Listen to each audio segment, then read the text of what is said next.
everyone. If you could just come in. Unfortunately, our loudspeaker isn't working today, so we've had to put it away. Welcome to our little gathering for National Tree Day.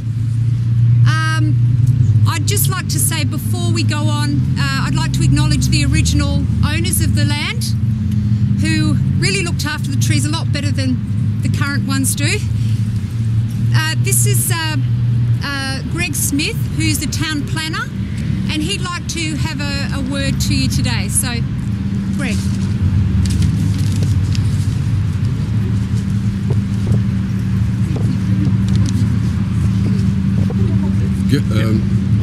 G'day.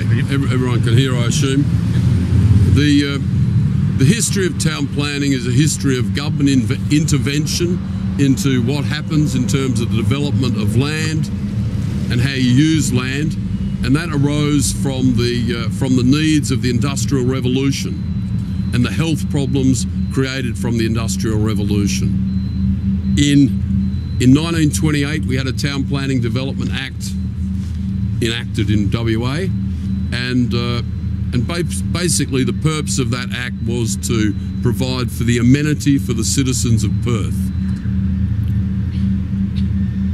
In 1956, we had Gordon Stevenson, Alistair Hepburn prepare a strategic plan for Perth and Fremantle. And that was the strategic plan for Perth. And it's guided us with variations over the years. Now, the latest one of those strategic plans is Directions 2031 and beyond. Now, the population of Perth is about 1.7 million, okay? When I was a child, it was about 400,000. The proposal of Directions 2031 and beyond is to put another 1.7 million people into Perth in the next 18 years. Okay, that's doubling of our population in the next 18 years. How will that be achieved? Now, if you're trying to shove 1.8 million people into Perth in the next 20 years, the next 18 years, then underutilised land, you know, like the Esplanade here, is the easiest land for the MRA, not madness running amok, as I saw someone write the other week, but the Metropolitan Redevelopment Authority. This is a organisation, a wing of the government with absolute control over any land in the state, private or public land, that it chooses to steal. And this is just the latest example of it. Now,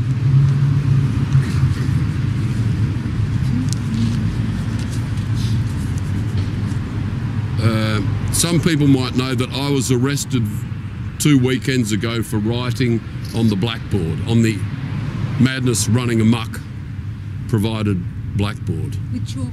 With chalk. Now, I was arrested, taken away, and spent a couple of hours at the lockup while I was questioned. And the following Wednesday, I was rang up and told that it wasn't in the public interest to prosecute me. Right? Now, I see this development and all of the other theft of public land, and also the foisting of increased density on our Garden City suburbs, the foisting of high rise on the Cottesloe Beach. I see these examples as examples of what I wrote on the board, and that is ecocide. Eco as in our home, and side as in killing. We are killing our home. And the DAP, not the DAP, the MRA is the agency for controlling the development of Perth through forcing, against your will, whatever development the government, the MRA wants. And the other half of that new legislation is the development assessment panels. These are panels appointed by the minister to assess any development over, I think, $3 million. Thanks, Max. So any development over $3 million, you don't take it to your council. You can take it to the development assessment panel. These are dominated by ministerial. John Day, the same minister who who's gone along with this this vandalism, this theft. He appoints the panel and they'll make decisions. And what I see it as is a taking away of power from local authorities and giving it to a bunch of people in dark rooms. And no matter how useless and incompetent our local governments are, and I live in the city of Bayswater, at least I can go along and see them vote. It's a picture of transparency, local government, in comparison with the madness running amok, the Metropolitan Redevelopment Authority. So we've got to really do something to what I'd see to get back into recognising, as a town planner, I see all problems are town planning problems and all solutions town planning solutions. I think we have to get back into recognising that the purpose of town planning is the preservation of amenity. And I've got the definition of amenity in the model scheme text. The model scheme text is the text which every local authority in theory uses for their town planning scheme. And amenity means all those factors which combine to form the character of an area and include the present and likely future amenity. Now, I think you'd be hard pressed to find one person in 1,000 that doesn't see that these trees are a significant part of the amenity of this area, of this place, and trees all across Perth which are under attack. I've got an urban heat island effect person over here, and I think you've got to realise that if we get rid of all of our trees, we're just going to make Perth more of a desert. That's probably all I want to say, with the exception of, we saw this in the Subiaco Post, didn't we? Mm-hmm. Okay. Well, in last Wednesday's Western Australian, under the public notices, under the Aboriginal Heritage Act, right? It says the applicant, this is a notice to be discussed at the ACMC. ACMC is the Aboriginal Cultural Material Committee. Notices to be discussed at the meeting to be held in Perth on the 8th of August. And the last day for submissions is the 1st of August, okay? Now, the purpose of this meeting, the purpose of the Aboriginal Cultural Material Committee meeting under the Aboriginal Heritage Act 1972 is to discuss the issue of to undertake all preparatory, construction and maintenance works necessary to establish the infrastructure and the public domain aspects of the Elizabeth Quay project. Well, I mean, I think the MRS amendment, the Metropolitan Region Scheme amendment, was totally illegal in terms of procedure. I find the submission I made to be told, oh, we noted what you had to say, I think that's improper consideration. I don't think it was proper consideration as required under the law. I think the government has acted totally illegally over this. But at least there was a semblance of proper process for the Metropolitan Region Scheme. It would appear that the Aboriginal sector of the Perth community, the Noongar sector of the Perth community, is asked to comment after the trees have cut down and after the thing's been dug up. It is just one great big farce. And I think we've got to work on our politicians to change it. We change them. Yes. Change them. Change them. Thank you very much. Is there any questions? What about a class action? Is that feasible? I'm a town planner, not a lawyer, and I know Lindley has been speaking to the lawyers. Max, do you know anything about that? No. Should be joining up with all the minority groups should be joining up. Yeah. We should be going what they're voting for, and they should be what they're voting for. Yeah. Well.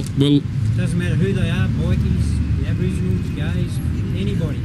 Anybody. The Irish. The Irish. They're not a minority group. So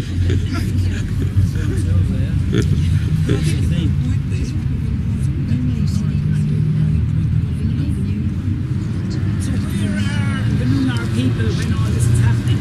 Do they know about this? Yeah, that's I think right. Is that the I think the protest on Harrison Island was occurring because the Barnett government had done a deal with another group of people, and I think part of that deal was for them not to have anything to say on this. But I don't know. That's a speculation. But I do know that the asking for comments under the Aboriginal Heritage Act is the cart before the horse. It's clear. I mean, you just have to walk around and look through there and you'll see great big piles of sand. The work has already commenced. The work has started. I mean, I don't think it's irreparable. I'm hoping McGowan will come out strongly and say we're putting a stop to it. Now's the time for us to get the likes of Wayne Monks elected in Churchlands and get somebody who understands what we're losing to run in Cottesloe and target and Subiaco, Marmion. Well, there's not an environmental minister if ever there wasn't one. Yes. These are the ones we target who have reasonably high profiles but are destroying what our kids have to grow up in. And Greg Ross is running against Day up in the hills. Oh, right. And who's Greg Ross? Well, Greg Ross is one of the gatekeepers. Is he here? Oh, No. right. Yeah. Get rid of anything, especially for our kids. Get rid of the trees and get rid of the birds, When you look at it, across the world, every time a new child comes into this planet, we cut down 10 trees.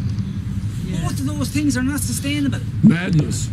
Ecocide, the killing of our home. There you go. But we keep destroying 150-year-old heritage listed. What did they say? Even though the tree is gone, it's still heritage listed. we're in bad trouble, we are. So who's the Heritage Minister? Castrilli. John Castrilli. John Castrilli is the Heritage Minister, and he put out a press release a few years ago saying that Langley Park is going to be kept for future prosperity. Now he said prosperity. His media release said Langley Park is going to be kept for future prosperity. Now they knew years ago they were going to do this to us.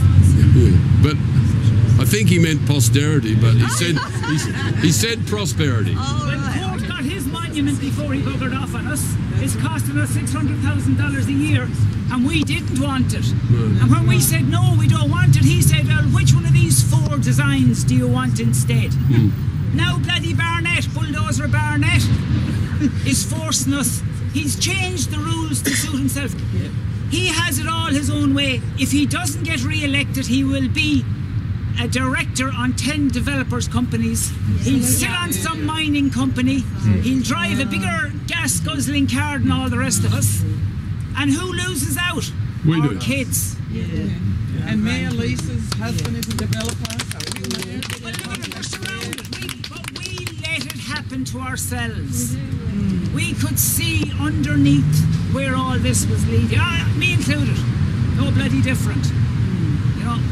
I'm as guilty. Where are the people? Well, we should be in Cottesloe when they're in Cottesloe. They should be here when we're here. We should be in Corrine when Corrine is under pressure. Corrine should be here because it's a unit. As a unit, we will change this. that they can't go around them. What about the road highway? Stevenson Highway is supposed to go through Wembley Golf Club. That's not gone yet. That can still happen. What's going to happen when they get rid of Riverside Drive? The town of Cambridge cut down 5,500 trees in the last 5 years, and the vast majority of them healthy trees. At this moment in time, in the little bit of bush left down around City Beach, they've climbed in over the fence with their chainsaws, and they've cut down small trees and shrubs in the middle of the bush. But nobody. As well as the ones that have been poisoning without telling them. Why? So Why? They had to jump climb fences. This is the town of Cambridge, and the bush, whoever. Bush forever. Bush forever. Bush And forever. Anna McTiernan said that. I asked her, bush forever is not a gazetted term. It is not, it is just... A spin. It's a spin. It's an expression they came up to make us feel good. It's a con job. Absolutely, yeah. We're going to lose 14 plus acres in Underwood Avenue. You know, we'll have Carnaby's cockatoos in our verge trees alongside the bloody swings they won't allow us to have. And what about all the carbon dioxide from all these cars, from the extra people who are going to be living here? Well, the trees won't be That's soaking why it we up. need No, trees. and they won't be pumping out oxygen for us to breathe. It's going to be disgusting here. Does everybody realise that when the Riverside Drive is cut, because I wrote to the RAC about this, that the third lane, the so-called emergency lane, as it is at the moment in the tunnel, that's going to become the third lane. So I don't think I'm going to be too happy driving through a tunnel With no with emergency no lane. emergency lane. When because that tunnel was being built, it was of paramount importance that it had a safety lane on each side. Yeah. They have flashing lights, pull into the safety lane. There you go. When it suits them, the rules can change. Exactly. Anyway, I had a reply back from the RAC to say that according to the Main Roads Department, the third lane was always built on the assumption that eventually it would become the third lane. And that's just so ridiculous. But whenever you put a new lane on a freeway, how long is it before it's still clogged up? It's called induced demand, that's It's right. just inviting more cars. Yeah. What What does the RAC say to the what? That's what. Well, they're quoting the MRA. MRA. They won't tell me what they said back to the MRD. They just said we are going to monitor it as it progresses, and I can show you the letter if you're interested in their reply. Yes. So that's it. I would also like to point out to everyone that there's 35 hectares of bush forever land proposed to be destroyed by the Barnett government in Point Perrin, and what they're going to do, and it's reserve land that was given to the people of Western Australia in 1965, I think, for the purpose of recreation. And that's a place where many people, families, working class families have taken their children for holidays. They want to get their hands on that land. The 35 hectares of bush forever Chewett forest is going to be turned into canals. Cedar Woods proposal? For a Cedar Woods proposal to be turned into canals so wealthy people can have private boats. So what is this obsession with water features? The Barnett government and his designers are absolutely obsessed with dredging out land. Well, it makes it more valuable because people can have these boats, these wonderful big boats. Look at estuary. It's called the Swan River. That's right. Well, that's going to become a water feature. Yeah. This is the driest winter on record. Where are we going to get all this water from? We build factories to make it. Yeah, that's right. Immense carbon dioxide. Because we're so stuck for water, we have to build factories to make water. If you told somebody 50 years ago that we have to build a factory to make water, they'd laugh at you. But here we are, Corporations get the water for nothing. Yes. And we get the desalinated, they get the groundwater. And we pay for it. good point. Okay. Did anyone else want to say anything? Yes? Did you want to come? Yeah, sure. Is the Save Our Trees website is all the information about all the different, like that Irish guy was saying before, like all the different things, all the different tree cutting campaigns. Yeah, that's the word there. Are all of No, those they're not being campaigns- coordinated. We've got city gatekeepers, we've got the Peel estuary people, there's the Point Perrin, hands-off Point Perrin. I don't think the Wembley people have got anything up. I've got one up for Save the Charles Riley Trees, a Facebook page. But you're quite right, very, very good question. We need to get all of these onto one page. There's a very good one I saw on Facebook called Defending Our Public Spaces. That's just a Facebook page. That's just a suggestion, but I really think we really need to do this because passive recreation is by far the biggest form of exercise.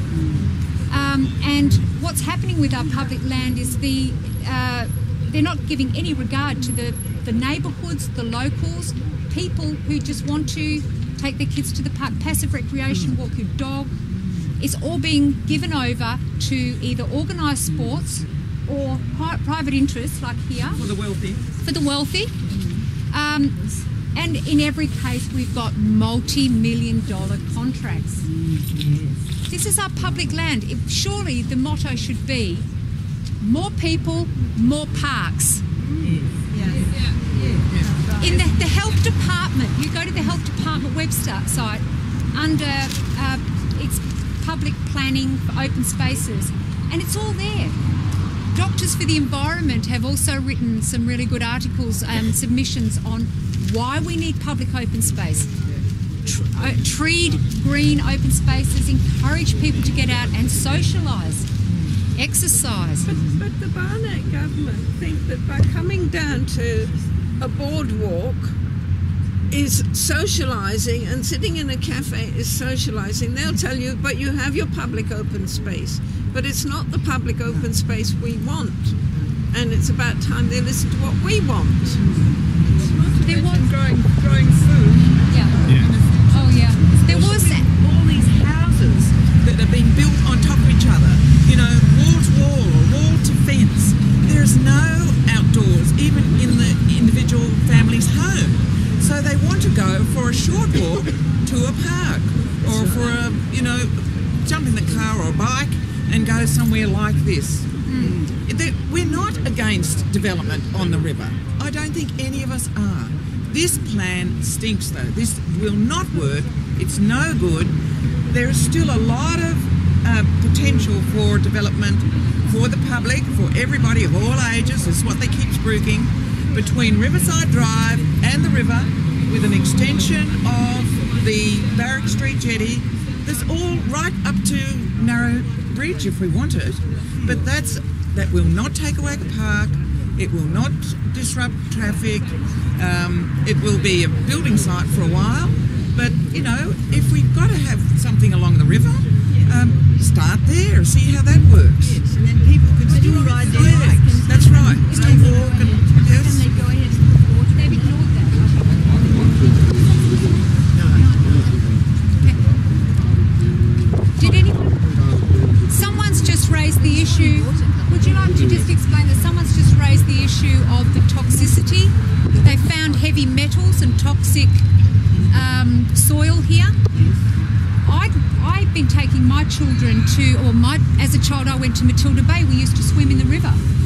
What's going to happen once they start dredging and all of this, like it did in Fremantle where all the sediment polluted the river? Are we going to be able to swim at Matilda Bay after this, when this dredging? And then of course then you've got the dolphins, the people who are eating fish out of the river. I think they're going to dump the waste down Banana area.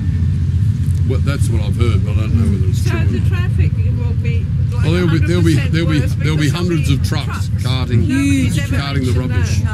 I'll probably be doing it in the early hours in the morning, so think of there the won't carbon, be much traffic. The petrol, the diesel.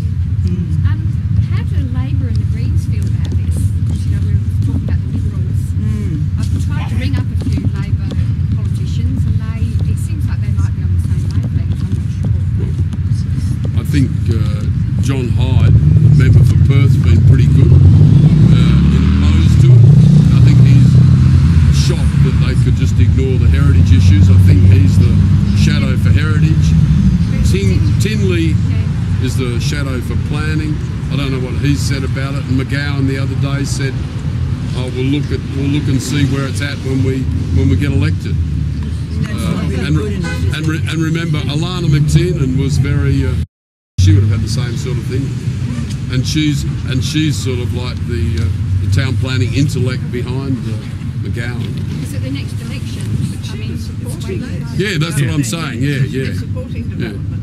Yeah. And Perhaps not. the Greens, as I said to someone earlier on, the Greens wrote quite a good submission on the MRS amendment, the Metropolitan Regional Planning Scheme amendment, which changed the classification of the land.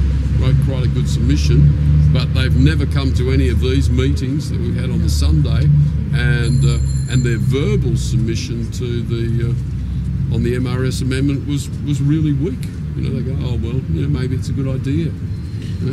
So even if Barnett... The Greens. Really?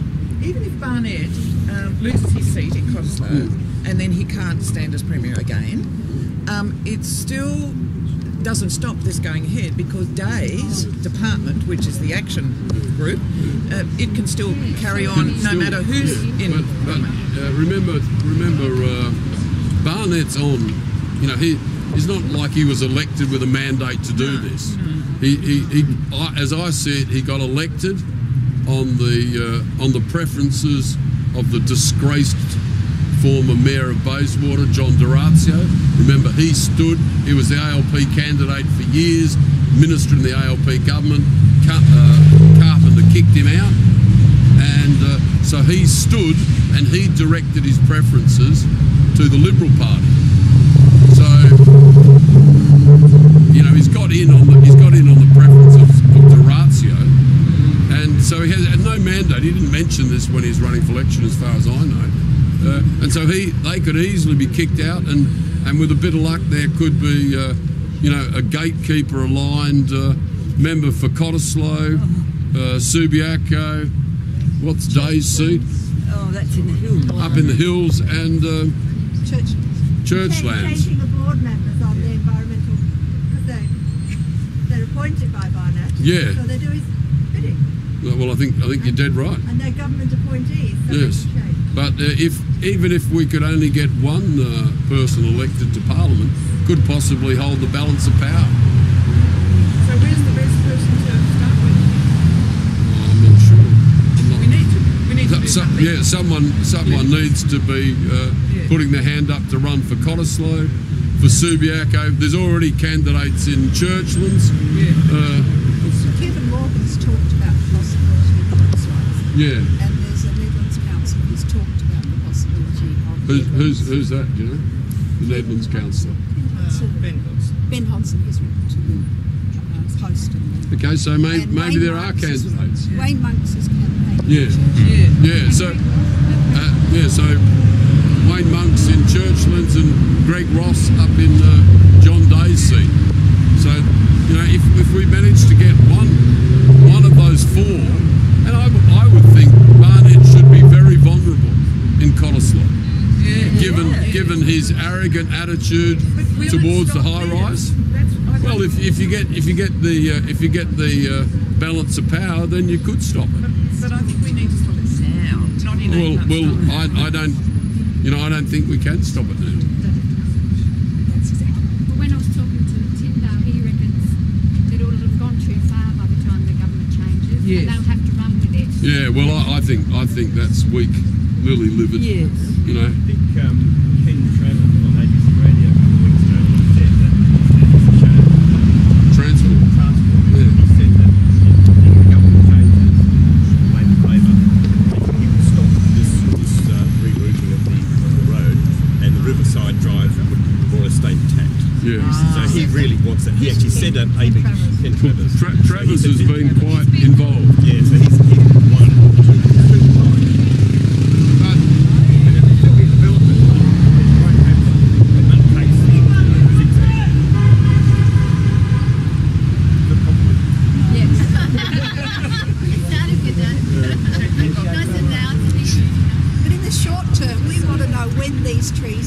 Because typically they've been going at 7:30 on a Saturday morning out of the blue, and we're entitled to know when they're going to go and how many of them. I don't get the paper every day, but has there been something in the paper about the fact that these trees are going? No, I'm not. No. There's a letter in the Sunday Times today, but only the letters are up. Okay. So, but no news as far as I can see, just your letter. Yeah, that's right.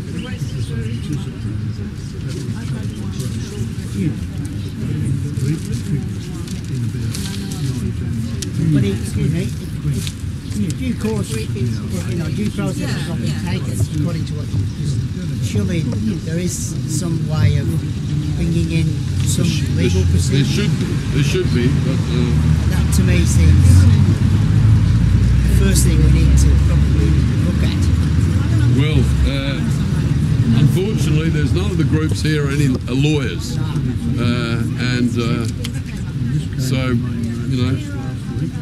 so we haven't been able to get. An opinion. Well, I think we've got an opinion, and part of the opinion was to say that you need someone that has standing in the issue, almost someone that's going to lose something. So if you could get one of the residents that lived here, then apparently they could do something, but even though it's public space that we're losing, we don't have standing. You're not allowed to get on the agenda. You saying something, Max? No. I'll talk to you after. I just wanted to say, being National Tree Day today, if worse comes to worse and we can't save these trees, we are hopeful at this stage. The latest is that this one and perhaps this one are being retained, a few of the trees, that, by putting together some sort of a group, an organisation where we can amalgamate the different groups, we may be able to stop other projects going forward. Hopefully this has raised awareness of the issues. Thank you. Yeah, so I think... Hang on, I'll just... One more? Yeah. Yep. I'll just... These are the tenders that have been let, Max? Yes. Tenders that have been let for this development, and they amount to just $4 million. So there's not much. And of course... So it's not selling like hot cakes, is that what you're saying? Services. And of course, this might have something related to, what is it, the HSCU, the hospital union. Maybe the state government's handing over, what is it? That's it. $30,000. $30,000, a mere pittance, to the office of the New South Wales Government Architect. New South Wales Government Architect has been given $30,000 to come over and tell us, or to sit on a Perth waterfront advisory panel. Maybe he knows more about Darling's father. Yes. Got a tree left. Yes, we could replicate that. Which was pretty dead a couple of months ago. There was hardly anybody there when I walked around the street. And certainly no trees. No natural shade. There's a lot of Well, do you think that we could all join the Facebook for defenders of... Well, it hasn't been started yet. But there's someone starting. Those people that came today. Yeah, there's also some very young people said they would do something. Does everyone think it should be defending public open spaces? Yes. Perth? Because, okay. All right. Okay, so we'll start something up. Should we be going to that meeting? Okay, I missed that. Sorry. Which is? I didn't hear that. Is this a meeting we need to all go to? No. It's not a meeting. If you'd all like, if anyone wants to be on the email list, if you're not already receiving emails from either Save Our Trees or from me, Leisha Jack, perhaps you could give me your email address and I'll keep you posted on that. Okay. All right. Thank you everyone for coming. Sorry it's not a happier. That's the end of our meeting here. Oh, sorry. Yes. This is the last Sunday of July, which is Remembering Our Trees Month.